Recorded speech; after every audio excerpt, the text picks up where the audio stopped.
Hello my dear students, in the previous video we have already discussed about the syllabus and the content that we have to study in class 11 economics. So here today I am going to start the first chapter, that is definition of economics. Now before coming to the definition of economics, we have to understand how the evolution of the subject takes place, okay, or took place. So here economics is regarded as the queen of social science.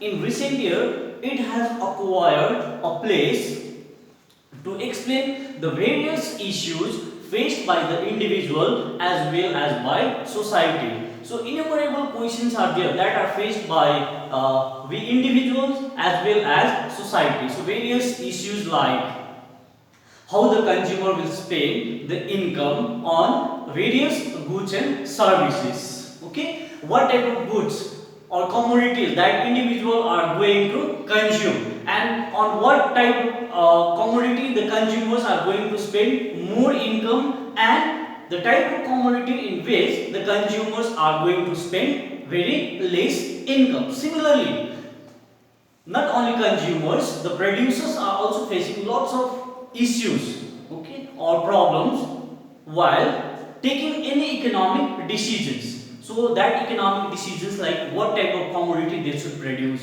how much they should produce, okay, for whom they should be produced. Similarly, not only individuals, not only that producers or consumers, society as well they are facing, or a country as well they are facing lots of issues or lots of problems. So problem like how national income of a country can be increased, how the developing economy is different from developed economies, how the exports can be increased, how imports can be reduced, how the deficit in the balance of payments can be removed. So such type of questions, lots of questions are there in our mind. So that questions are usually faced by the individual as well as nation, or we can say that society. So in order to give answer to all these issues or problems or questions, we need to study economics. So in order to provide answer to each and every questions or solution to each and every problems, we need to study economics. Now, in order to provide answer to the various questions, there are four major definitions of economics. Okay, first one we have wealth. A definition of economics. So this definition was given by Adam Smith. The second one we have welfare definition.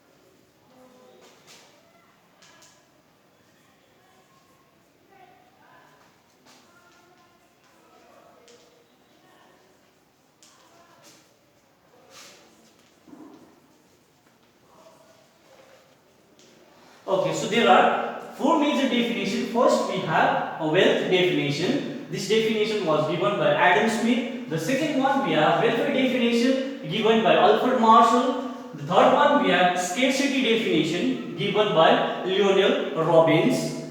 And the fourth one, we have growth oriented definition given by Samuelson. So these are the four major definitions. So various issues, as I have already discussed, the various questions that we face, okay, as an individual or as a society. So in order to provide the answer to the various questions, the four major definitions are very important. Now what we'll do that we'll discuss These four major definitions one by one. So here we have to study about the definitions, their features as well as their criticisms.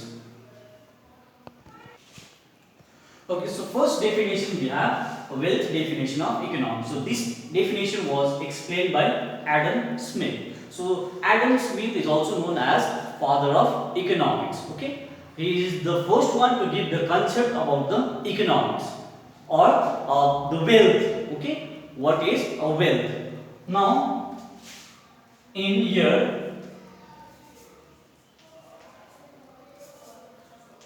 1776, he has published one book, and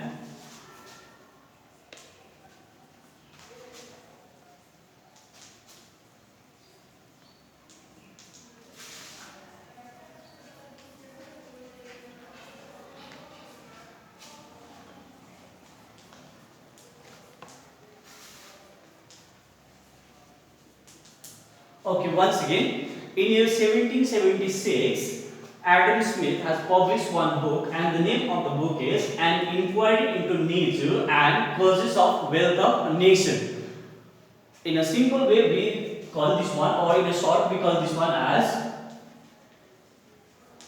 Wealth of a Nation.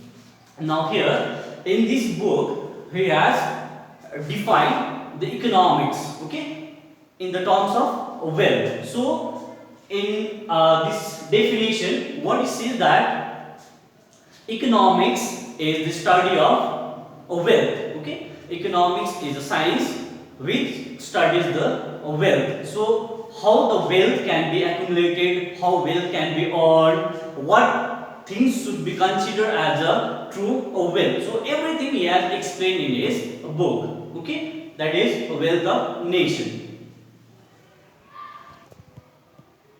In simple language, wealth means money. Okay, but in economics, a wealth is defined in a different way. So wealth is that goods and services which satisfy human wants. So according to Adam Smith, what it says that wealth consists of goods and services. He did not consider money as a true part of wealth or a real wealth.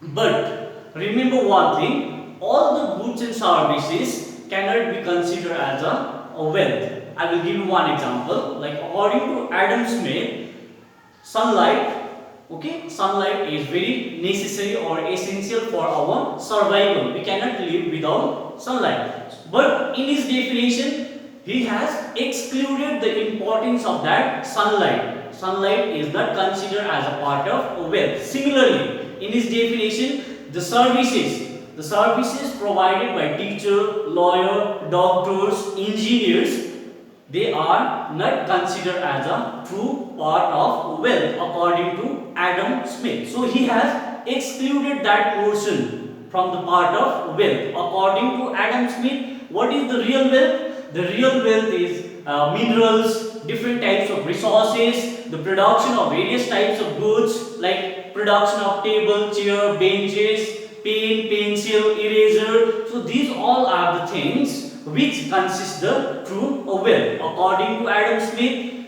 money is not a real wealth. So what he has mentioned? He has mentioned that wealth includes various types of productive resources.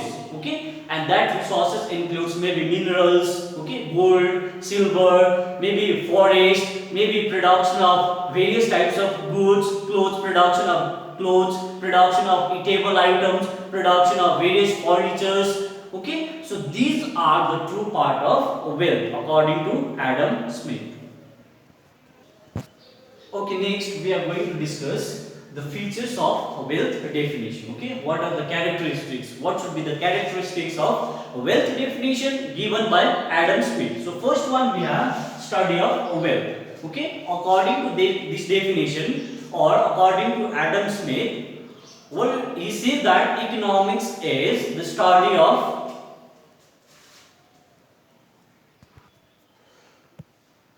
wealth, or we we can say that the main object of economics is to examine how people earn a wealth and spend it. Now I will explain you. Okay,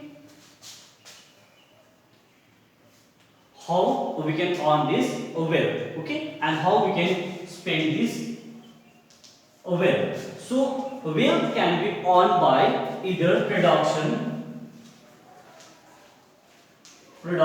or providing various types of services, such as if we are talking about labor, when the labor provide their services in the production, they get wages. Okay, they get wages.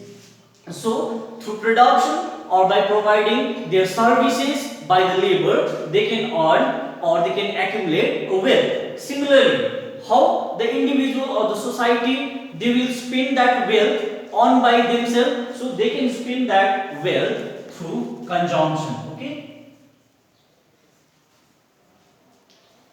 consumption. So what is consumption? The act of consuming various goods and services to satisfy his or her wants. So once we know that the people, when they are earning wealth or accumulating wealth, they have to spend it, because in order to survive they have to consume various types of goods and services to satisfy their own wants. So once they are consuming various types of goods and services, they have to spend. Okay, so through consumption they can spend that wealth earned by themselves.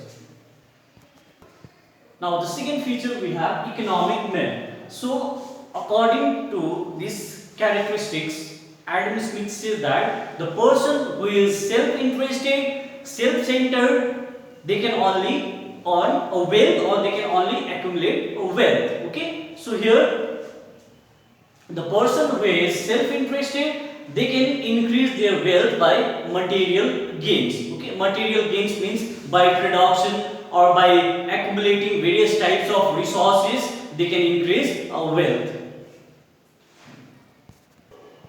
Now the third feature we have study of material goods. So according to Adam Smith, what it says that economics is the study of material goods or tangible goods. Okay,